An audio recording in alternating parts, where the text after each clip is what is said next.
నమస్కారం మీ అందరినీ మనీ మార్గదర్శి ఛానల్లో కలుస్తున్నందుకు.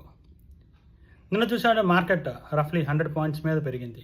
కారణం ఏంటి చూసామంటే మొన్న ట్రంప్ ఒక్కసారిగా రివర్స్, నేను యుద్ధం చేయను, నేనేమో ఫ్రేమ్వర్క్లోని పీస్ అగ్రిమెంట్లోనే గ్రీన్లాండ్ తీసుకుంటాను అని చెప్పడం వల్ల దానికి రీజన్ ఆలోచించండి. యూరోప్ ఏమో మేము చేసిన ట్రేడ్ డీల్స్ విత్ అమెరికా అది నేను క్యాన్సిల్ చేస్తాను అని చెప్పడం వల్ల ట్రంప్ ఆటోమేటిక్గా రివర్స్ అయ్యి నేను యుద్ధం చేయను అని చెప్తున్నట్టుగా ఉన్నారు. కాకపోతే ఈ గ్రీన్లాండ్ కావాలి అనే ఆశ మాత్రం వదలలేదు. ఇంకా దీనివల్ల ఫ్యూచర్లో ఏం జరుగుతుందో చెప్పలేం. దానివల్ల కానీ మార్కెట్ కొంచెం రిలీఫ్ అయింది.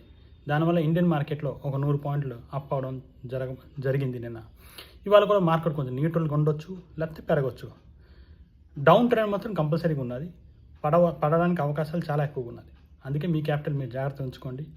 మంచి మంచి స్టాక్స్ చూసి ఆ స్టాక్స్ ఏది కావాలనుకుంటున్నారో ఆ స్టాక్స్లో ఇన్వెస్ట్ చేయండి. ఇష్టానుసారంగా మీ క్యాపిటల్లో దగ్గర 75%, లాస్ట్ టైం చెప్పినట్టుగా 75% మీ క్యాపిటల్ మీ దగ్గర ఉంచుకోండి. గోల్డ్ కూడా నేను బాగానే పడింది. రీజన్ ఏంటంటే ఇదే కారణం. ఎందుకంటే యూఎస్ వెనకైందంటే ఆటోమేటిక్గా గోల్డ్ పడుతుంది. నెక్స్ట్ మళ్ళీ ఫ్యూచర్లో వచ్చే న్యూ గవర్నర్ ఎఫ్డి, ఆ గవర్నర్ వచ్చిన తర్వాత యూఎస్ గవర్నర్ వచ్చిన తర్వాత గోల్డ్ తలక ఇంపాక్ట్ ఉంటుంది. రేట్ కట్ ఏదో ఉందా అని. రేట్ కట్ ఉందంటే డెఫినెట్లీ గోల్డ్ పెరుగుతుంది. రేట్ కట్ లేదంటే గోల్డ్ న్యూట్రల్గా ఉంటుంది, తగ్గుతుంది. గోల్డ్ ఇంకా పడే అవకాశాలు ఉన్నది. ఇట్లు సిఏ కిషోర్ సైనింగ్ ఆఫ్.